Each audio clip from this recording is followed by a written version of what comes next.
Hello, हाय, कैसे हैं आप लोग? उम्मीद करती हूँ सब लोग स्वस्थ होंगे, अच्छे होंगे, अपना ख्याल रख रहे होंगे और पढ़ाई ज़रूर कर रहे होंगे। नहीं कर रहे हैं तो बिल्कुल कीजिए, पढ़ाई करना अनिवार्य है। आज आप देख रहे हैं इसको यूजीसी नेट के महत्वपूर्ण तथ्य। मैंने कुछ इम्पोर्टेंट पॉइंट देखा तो उसको मैंने सोचा कि आपके लिए शेयर कर दूं। जितने लोग नेट देने वाले हैं उतने लोग दे सकते हैं। ये फर्स्ट पेपर के लिए है, ठीक है? फर्स्ट पेपर के लिए है। आप ये मत सोचिएगा कि ये किसके लिए, मैं लिख देती हूँ यहाँ पर, ये फर्स्ट पेपर के लिए है। तो यूजीसी नेट के फर्स्ट पेपर के लिए है, महत्वपूर्ण तथ्य है। बहुत बड़ा वीडियो नहीं बनाऊँ क्योंकि एग्ज़ाम आपका परसों है, ठीक है? तो इसलिए ज़्यादा से ज़्यादा 5 से 10 मिनट का वीडियो होगा, जिसको सुनेंगे तो 1 से 2 नंबर तो आपका इससे आता ही आता है और ये आपके लिए बहुत बेनिफिशियल होगा, ठीक है? तो जो ये तथ्य हैं उसको समझेंगे, देखेंगे और कोशिश करेंगे। देखिए, मैं एक चीज़ यहाँ पर ये बताऊँगी, जब भी नेट का एग्ज़ाम दें तो दिमाग, दिल, सब कुछ शांत और खोल कर बैठे, क्योंकि यहाँ पर आप बुक से अगर पढ़ के जाते हो तो पास नहीं होगे। जब तक बुक के साथ साथ अपने दिमाग को भी पढ़ नहीं पाते हैं, अपने दिमाग को खोल नहीं पाते, आप तथ्य को समझ नहीं पाते, अपने आप जो कॉमन सेंस है उसको आप लगा नहीं पाते, तो आपको प्रॉब्लम आएगी। शायद कहीं इधर उधर हो सकता है, तो बिल्कुल खोल के बैठिएगा दिमाग को, ठीक है? तो सबसे पहले तो मैं वीडियो शुरू करने से पहले होली बीत गई, तो होली की बधाई मैंने जो है ऐसे आपको पिक्चर के माध्यम से दी थी। आज मैं दोबारा होली की बधाई देती हूँ। भगवान की दया से सबकी होली अच्छी बीती होगी। तो आप लोग को जो है पुनः होली की बधाई। साथ साथ वुमेंस डे 8 मार्च को था, उसके लिए भी आपको हार्दिक बधाई। दिल से आप लोग जो है हर महिलाओं का सम्मान कीजिए। महिलाएं ही महिलाओं को आगे भी बढ़ा सकती हैं, पीछे भी खींच सकती हैं। अपने बारे में भी सोचिए, अपने बच्ची के बारे में भी सोचिए, अपने परिवार के बारे में भी सोचिए, अपने आस पड़ोस की महिलाओं को भी आगे बढ़ाने की कोशिश कीजिए। चलिए शुरू करते हैं। यूजीसी नेट के महत्वपूर्ण तथ्य फर्स्ट पेपर के लिए है, मैं बता रही हूँ, ठीक है? चलिए देख लेते हैं क्या है। देखिए, संप्रेषण के 7 सी। संप्रेषण मतलब समझते हैं ना, कम्युनिकेशन। कम्युनिकेशन मतलब एक दूसरे को ऐड करने के लिए, एक दूसरे को जोड़ने के लिए। जैसे मैं कम्युनिकेट कर रही हूँ आपसे, तो कम्युनिकेशन के 7 सी होते, 7 सी। 7 सी मतलब कि ये सी 7 बार आपके आएंगे, ठीक है? सी आपके कितने बार? 7 बार आएंगे। तो ये सी आपके कितने हैं? उसके कम्युनिकेशन के 7 सी हैं, ठीक है? 7 आपके क्या है? सी हैं। तो सबसे पहले कौन सा सी है? क्लियरिटी। क्लियरिटी मतलब स्पष्टता, सफाई। तो जब भी आपको कम्युनिकेट करना हो तो आपको क्या करना है? अपनी भाषा को साफ साफ बोलना है। ऐसा नहीं कि आप कहना कुछ और चाहते हैं, बोलना कुछ और चाहते हैं, समझना कुछ और चाहते हैं, सामने वाला सोच कुछ और रहा है, समझ कुछ और रहा, बोल कुछ और रहे हैं। स्पष्ट होना चाहिए। अगर आपको कोई भी चीज़ कहनी है, अगर मान लीजिए आपको उससे पेंसिल मांगनी है, तो सीधे सीधे आपको ऐसी बात करनी होगी, उसको बुरा भी ना लगे और आप उससे पेंसिल मांग ले जाएं और वो समझ भी जाए कि आप पेंसिल मांग रहे हैं। नहीं तो आपको पेंसिल मांगना है और आप जो उसके घर की बात कर रहे हैं जाकर, तो वो समझ नहीं पाएगा कि आपने घर की बड़ाई करनी है या आपने पेंसिल मांगना है या आपने घर की कोई चीज़ मांगनी है। तो उसमें क्या होना चाहिए? क्लियरिटी होनी चाहिए। सेकंड सी क्या है? कि कॉन्सिस, ठीक है? कहने का मतलब कि ऐसा होना चाहिए कि बहुत खींच के रबड़ की तरह फैलानी चाहिए, संक्षिप्त जिसको बोलते हैं, ठीक है? बहुत ही क्या करना है? खींच के बढ़ाना नहीं चाहिए। आपको कोई काम करवाना है, सपोज दैट कि आपको किसी से मान लीजिए उधार मांगना है, तो आप उसके पास जाओ और खींच खींच के कहने की बजाय आप उससे ऐसे करो, साफ भी हो आपका उससे मांगने का संप्रेषण, कम्युनिकेशन, और आप उससे इतना विनम्रता पूर्वक मान लो, छोटे में कह सकते हो कि भाई देखिए, आप ही मेरे जो है मददगार हैं, पड़ोसी हैं, मित्र हैं, जो भी हैं, परिवार हैं, और आपसे ही मैं मदद मांगने आ सकता हूँ, आ सकती हूँ। तो मुझे आपसे कुछ पैसों की आवश्यकता है, अगर आप दे देंगे तो आपका बहुत बहुत आभार रहेगा, मैं जल्दी से जल्दी लौटाने की कोशिश करूँगा। तो सामने वाला कहता है कि ठीक है भाई ले लीजिए, नहीं है तो बोल देगा मेरे पास है नहीं। तो संप्रेषण ऐसा होना चाहिए, ठीक है। तीसरा सी क्या है, कॉन्क्रीट। कॉन्क्रीट मतलब ठोस, यथार्थ। कॉन्क्रीट मतलब क्या होता है, ठोस। अब कॉन्क्रीट को कैसे समझेंगे, कॉन्क्रीट मतलब ही क्या हो गया, आप समझ लो कंकड़ से ले लो, कंकड़ से। चावल में कंकड़ पड़ता है ना, अगर आप दांत के नीचे दबाओगे तो दांत टूट जाता है, कंकड़ नहीं टूटता। तो वही चीज़ है कंक्रीट। कंक्रीट मतलब ठोस, ठोस मतलब यथार्थ, यथार्थ मतलब सत्य। तो जो भी चीज़ें आपको बोली हूँ यथार्थपूर्ण हो, उसका कोई अर्थ हो, उसका कोई मीनिंग हो, उसकी कोई परिभाषा हो। ऐसा नहीं आप गए उसके वहाँ आपको कुछ भी कम्युनिकेट करना है, आप बात करना है, कुछ भी बात करने लग जाओ, अब अपने बेडरूम की बात उससे शेयर करने लग जाओ। मूर्खतापूर्ण, बहुत महिलाएं ऐसी होती हैं, अजीब सी मूर्ख किस्म की महिलाएं। मैं जो है किसी को कम्युनिकेट करना है तो अपने बेडरूम की बड़ाई करने लग जाती है। मतलब बेडरूम मतलब समझ रहे, पर्सनल रिलेशन पति पत्नी का है। अरे मैंने बहुत सी महिलाओं को देखा।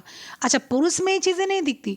पुरुष तो ऐसे होते हैं कि वो कितना भी कमा लेना, वो दूसरे को बताते नहीं कि कितना वो कमा रहे हैं, ठीक है। उनको हमेशा कमी ही पड़ी रहती, वो भी महा, क्या बताऊँ मैं उनको, वो भी महामूर्ख किस्म के आदमी होते हैं। बहुत धन रहेगा, पहनेंगे नहीं ढंग का। बहुत धन रहेगा, खाना नहीं चाहेंगे ढंग का। बहुत धन रहेगा, पत्नी को सजाना नहीं चाहेंगे। बहुत धन रहेगा, अपने जो है बच्चों के लिए कर सकते, लेकिन पत्नी को देना होता है तो हाथ उनका वो हो जाता है कि मतलब खर्चा ज़्यादा हो जाएगा। तो ये सारी चीज़ें क्या है, ठोस नहीं। आपके पास अगर बात करना है तो आप ऐसी चीज़ें करो जो सामने को कुछ बता सको, सिखा सको, इनफैक्ट आप उसे हंसा ही सको, ठीक है। ऐसी चीज़ें बात नहीं करो कि जो बेवकूफ़ीपूर्ण हो, ठीक है। या पुरुष है तो वो ऐसी बातें ना करे जो महिलाओं को दुख पहुंचाए, एम्बेरसमेंट पहुंचाए, शर्म पहुंचाए। बात बहुत ठोस होनी चाहिए, अपना कम्युनिकेशन बहुत ठोस होना चाहिए। सामने वाला बात करे, कोई भी हो, पति पत्नी हो या बच्चे हो या टीचर्स हो या मैं हूँ या आप हो, बात ऐसी होनी चाहिए जो फीलिंग की हो, समझदारी वाली हो, ठीक है। इसके बाद में क्या आ जाता है, करेक्टनेस। करेक्टनेस मतलब क्या होता है, सही, सत्य। जो आपका संप्रेषण हो वो सत्य हो, सही हो, उठ पटांग ना हो, झूठ फुर ना हो, ठीक है, गलत ना हो, ऐसा हो जो सही हो, सत्य हो, ठीक है। आपने कुछ किसी से कहना है तो उसकी जो मैंने यथार्थ तो पहले बता दिया, यथार्थ मतलब ठोस वो हो, जमीनी सत्य हो उसका, ठीक है। उसके बाद में सही भी हो, ठीक है। ऐसा नहीं है कि जो है पत्नी बेचारी इतनी प्यारी है, इतनी प्यारी है, आपकी इतनी इतनी सी चीज़ को संभाल के रखती है, आपके पर्स से जूते से लेके आपकी मोटरसाइकिल कार तक का जो है वो सारी चाबी, सारी जो है चीज़ें, सारे कागज़, सारे पेपर्स, आपके यहाँ तक का जिससे अपनी गाड़ी पोंछनी है वो कपड़े तक धुल के वो रख देती है। आपके जो है जूते पॉलिश कर दे रही है, आपको खाना बना के दे रही है, टिफ़िन बना के दे रही है। लेकिन जब कहीं बाहर सामने जाओ किसी के तो ये बोल दो कि जो है मेरी पत्नी तो कुछ करती नहीं, बेकार है, उसको कोई मतलब ही नहीं है। तो ये चीज़ सत्य नहीं है। आप पति हो या पत्नी, एक दूसरे की सच्चाई को सामने लाओ, वो संप्रेषण है। या पड़ोसी की बात करो तो उसकी सच्चाई बोलो, अगर वो अच्छा है तो अच्छा बोलो और बुरा है तो मत ही बोलो, किसी को बुरा बोलना ही नहीं चाहिए, है ना। तो जो ऐसी चीज़ें जो हो संप्रेषण सही हो। या जैसे मैं आपसे बात कर रही हूँ तो मुझे अगर मान लीजिए कहना है आपको सोने का दाम बताना है, सपोज दैट महिलाओं को जो है जेवर बहुत पसंद होते हैं, ज्वेलरी, चाहे वो आर्टिफिशियल जो गोल्ड हो, डायमंड हो, मतलब जिसके पास जितनी पैसे हो, जितना जो उसके लेने की क्षमता हो। तो मैंने अगर मान लीजिए बताना है कि भाई जो है आपके, मैंने एक चेन खरीदी है और वो चेन मान लीजिए सपोज दैट मैंने 1 लाख की खरीदी है, ठीक है। अब आपको चेन लेने का मन है और आपने पूछा कि भाभी, दीदी, बहनी आपने कितने की चेन खरीदी, तो मुझे सीधे सीधे बोल देना चाहिए कि जो है बहनी मैंने 1 लाख की चेन खरीदी। सामने वाला क्या होता ना, वो अपना क्या करेगा, माइंड सेट करेगा, वो सोचेगा ठीक है दीदी भाभी ने 1 लाख की चेन खरीदी है तो ठीक है, हो सकता है मेरा 1,02,000 लग जाए, हो सकता है 90,000 में ही हो जाए, क्या पता। तो वो अपना 1 लाख रुपए, 1,05,000 रुपये व्यवस्था कर सकता है। तो संप्रेषण बिल्कुल सही होना चाहिए, ठीक है। उसके बाद में क्या होना चाहिए, कोहेरेंट होना चाहिए, यानी कि सुसंबद्ध होना चाहिए, मतलब कि संबद्ध होना चाहिए, एक दूसरे से जुड़ा होना चाहिए। ठीक है, जैसे मान लीजिए कम्युनिकेट हम कर रहे हैं आपसे, ठीक है, तो मान लीजिए मैंने गोल्ड का उदाहरण लिया। ठीक है, अब गोल्ड का उदाहरण एक दूसरे से संबद्ध होना चाहिए। क्यों संबद्ध होना चाहिए? मान लीजिए वो महिला आई है, मेरे सामने खड़ी है और वो सब्जी के बारे में बात कर रही है, सब्जी के रेट के बारे में बात कर रही है, मैंने उससे चेन के बारे में बात कर दिया, तो क्या वो संबंध है? कोई नहीं है। वो महिला क्या सोचेगी? सोचेगी कि जो है ये अपनी बड़ाई कर रही है। ठीक है, तो संबंध होना चाहिए। अगर वो गोल्ड के बारे में पूछे तो हम गोल्ड के बारे में बताएंगे, हाँ उसमें आर्टिफिशियल ज्वेलरी के बारे में बात कर लेंगे कि आपके पास गोल्ड नहीं है, कोई बात नहीं, 1 ग्राम गोल्ड या 1% गोल्ड की ज्वेलरी आती है जो कि जो आपको मिल जाएगी और आप उसको जाकर ले सकते हैं। उस पर आपका कुछ जो है क्या बोलते हैं उसको, वारंटी मिल जाती है, कुछ आपको जो है आप बदलेंगे तो कुछ पैसे भी आपके मिल जाएंगे। ये सारी चीज़ें हम बता, वो अटैच्ड है, वो सहसंबंध है। लेकिन वो आलू का दाम पूछने आई है और मैंने उसे हीरो के हार का दाम बता दिया, तो वो तुरंत गलत समझ लेगी और वो सोचेगी कि ये महिला या तो अपनी बड़ाई करना चाहती है तो मूर्ख है। ठीक है, इसके बाद में कंप्लीट, संपूर्ण होना चाहिए। अब वही उदाहरण जो हमने गोल्ड का लिया है, उस महिला ने मुझसे पूछा कि भाभी आपने कितने की सोने की चेन ली?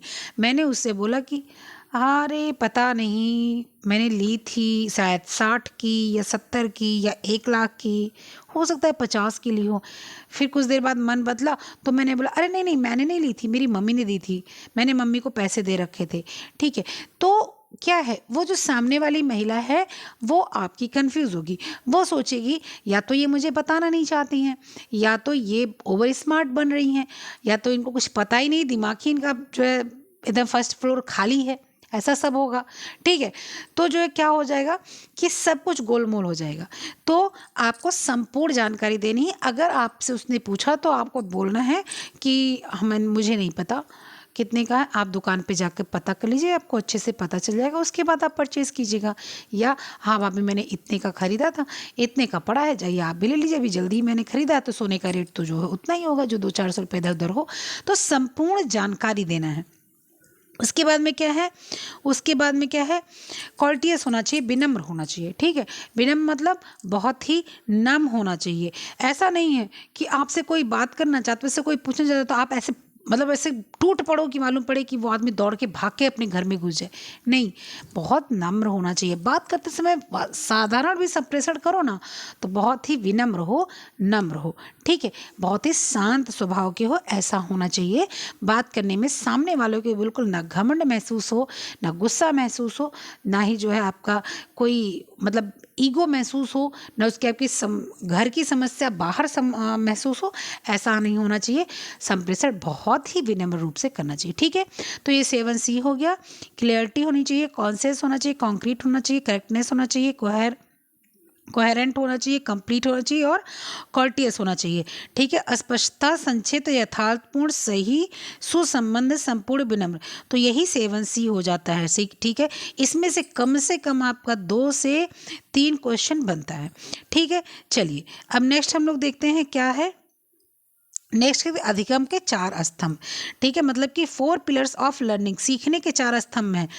संयुक्त राष्ट्र शैक्षिक, वैज्ञानिक और सांस्कृतिक संगठन यूनेस्को के अनुसार शैक्षिक शिक्षा अधिगम के 4 स्तंभ हैं। ठीक है, जो किस प्रकार है देखिए। पहला क्या है, जानकारी के लिए सीखना। हम कोई चीज़ सीखते हैं तो जानकारी के लिए सीखते हैं। ठीक है, जैसे मान लीजिए कि मुझे फॉर्म फिल करना नहीं आता, मुझे अपने बच्चे का एडमिशन कराना है, तो मैं वहाँ विद्यालय में जाती हूँ और कोई महिला या पुरुष बगल में बैठे रहते तो उनसे बोलती हूँ भाई साहब मुझे जरा ये फॉर्म फिल करना भरना बता दीजिए।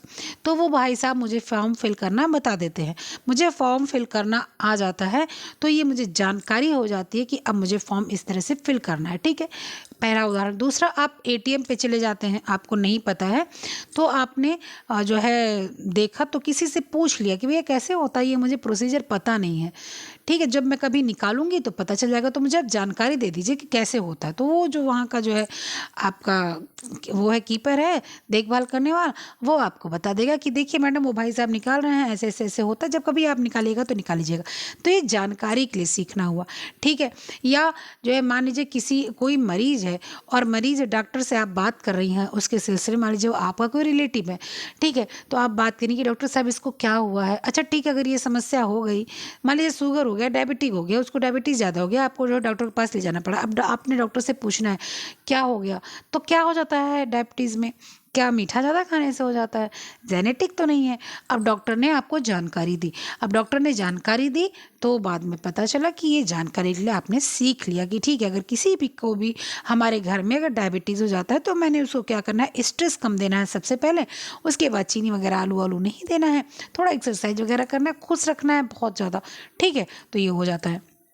दूसरा क्या है कि कुछ करने के लिए सीखना, ठीक है, कुछ करने के लिए सीखना का क्या मतलब होता है कि मैंने अभी बताया कि फॉर्म भरने के लिए आप सीख सकते हैं, एटीएम से पैसे निकालने के लिए सीख सकते हैं, ठीक है, आप जो है काम करने के लिए सीख सकते हैं, काम करना मतलब सिलाई सीख सकते हैं, आप पैसे कमा सकते हैं सिलाई सीख के, आप जो है कुकिंग सीख सकते हैं, यूट्यूब वगैरह पे बहुत चैनल्स ऐसे हैं जो मिलियन में चले गए हैं, 10-10 20-20 मिलियन चले गए हैं, ठीक है, तो आप वो सारी चीज़ें सीख सकते हैं, कुछ करने के लिए सीख सकते हैं, ठीक है, कुछ बनने के लिए सीखना, ठीक है, कुछ बनने के लिए सीखना ताकि आप कुछ कर सके, सामाजिक कार्य कर सके, आर्थिक कार्य कर सके, कुछ भी आप कुछ बनने के लिए सीखना।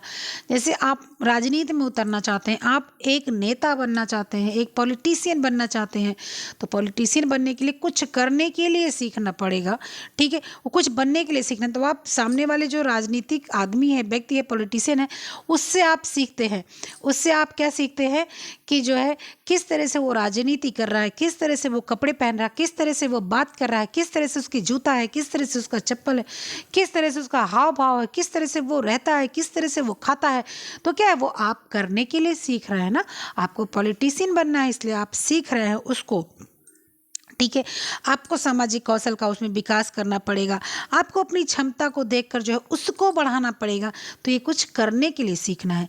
उसके बाद में क्या है कि साथ रहने के लिए सीखना।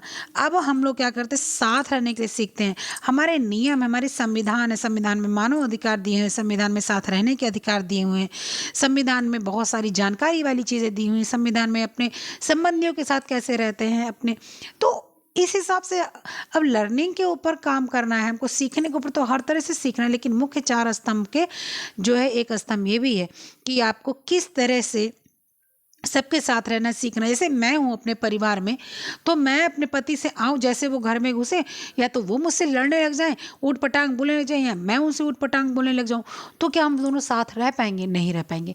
भारत में वैसे भी इस समय संबंध विच्छेद की समस्या, बहुत ज़्यादा समस्या आ गई है, ठीक है, तो क्या है कि ऐसा नहीं है, अब पति आए और जो है देखे कि सब्जी नहीं है तो शुरू हो जाए, तुम्हें तो अपना मेकअप करने का सामान आ जाता है तुम्हारा, तुम अपना कपड़ा खरीद लेती हो, तुम अपना जेवर खरीद लेती हो, तो क्या तुम सब्जी नहीं खरीद सकती? तो पत्नी को बहुत बुरा लगेगा कि अगर मैं भी तो पूरा दिन करती हूँ, क्या मैंने साल भर में एक बार अगर ये चीज़ें खरीद ली, 6 महीने में एक बार खरीद ली तो क्या हो गया, ठीक है। या पति आता है और वो जो है कोई चीज़ें नहीं कर, मान लीजिए बच्चे की कॉपी नहीं ला पाए, तो आप शुरू हो जाओ कि तुम्हें घूमना तो याद रहता है, तुम्हें खाना तो याद रहता है, तुम्हें पानी तो याद रहता है, तुमने बच्चे की कॉपी नहीं लाई, तो क्या है, साथ रहने की प्रक्रिया नहीं है, या बच्चा ही है, आप उसको हमेशा मारोगी, डांटोगी, दबाओगी तो वो रह नहीं सकता। आपके सास हैं, ससुर है, कोई भी है, तो अगर प्रेम नहीं रहेगा तो साथ नहीं रहेंगे। तो साथ रहने के लिए सीखना पड़ता है, प्रेम सीखना पड़ता है, व्यवहार सीखना पड़ता है, समझ सीखनी पड़ती है। कभी आपसे गलती हो तो आपके पति को दबाना पड़ेगा, कभी आपके पति से गलती हो तो आपको दबाना पड़ेगा, खुद को, खुद के मन को। तो ये साथ रहने के सीखने के लिए, यही समाज में भी चलता है। आपके पड़ोसी हैं, कई बार वो सड़क पे पानी गिराते हैं, हम गिर जाते हैं, हम फिसल जाते हैं, फिर संतोष करना पड़ता है कि क्या झगड़ा करना, बाद में हो सकता है काम यही लोग आए। तो ये आपका जो है क्या है कि रहने के लिए सीखना, ठीक है। तो ये इतने पॉइंट थे, बहुत इंपॉर्टेंट पॉइंट है, नोट कर लीजिए, कम से कम 4 क्वेश्चन तो आने ही आने हैं दोनों पॉइंट से, 50 क्वेश्चन इसी तरह आते हैं, ठीक है। तो 5 क्वेश्चन रीजनिंग से आ जाते हैं, 5 क्वेश्चन मैथ से आते हैं, मैथ के क्वेश्चन बहुत आसान होते हैं, रीजनिंग के क्वेश्चन भी बहुत आसान होते हैं, ठीक है। 10 क्वेश्चन आपके उससे आ जाते हैं, क्या कहते हैं, उससे क्या अरे पैराग्राफ से 10 क्वेश्चन पैराग्राफ से आते हैं, 2 पैराग्राफ आपका आता है। मैंने टेलीग्राम पर ग्राफ अभी भेजा है। जितने लोग चाहते हैं कि जो है पैराग्राफ वगैरह देखें किस तरह से होता है, पहली बार दे रहे हैं तो भी, दूसरी बार दे रहे हैं तो भी, तीसरी बार दे रहे हैं तो भी, तो बिल्कुल जाकर ज्वाइन कर लीजिए। और एक चीज़, मैं जो है जब तक ये नेट होगा फिर नेक्स्ट नेट होगा तो मैं फर्स्ट पेपर के वॉइस नोट डालती रहूँगी टेलीग्राम पर, क्वेश्चन भी डालती रहूँगी, दोनों होम साइंस और वो फर्स्ट पेपर। तो अगर फर्स्ट पेपर की तैयारी करने वाले नेट के कोई भी किसी भी सब्जेक्ट का है तो बिल्कुल जुड़ सकता है टेलीग्राम से और हमारे जो है यूट्यूब चैनल से, और होम साइंस के हैं तो बिल्कुल जुड़ सकते हैं। ठीक है, तो आप लोग की तैयारी होती रहेगी, इस बार भी होती रहेगी। अब तो एग्ज़ाम आ गया और नेक्स्ट जब आ जाएगा तो भी होती रहेगी, चिंता मत कीजिए, मैं आपके साथ हूँ और आप लोग मेरे साथ हैं, इसलिए मैं बहुत खुश भी रहती हूँ। ठीक है, फिर मिलते हैं नेक्स्ट वीडियो में, वॉइस नोट में, क्वेश्चन में। तब तक अपना ख्याल रखिए, पढ़ते लिखते रहिए, मस्त रहिए और एग्ज़ाम के लिए बेस्ट ऑफ लक।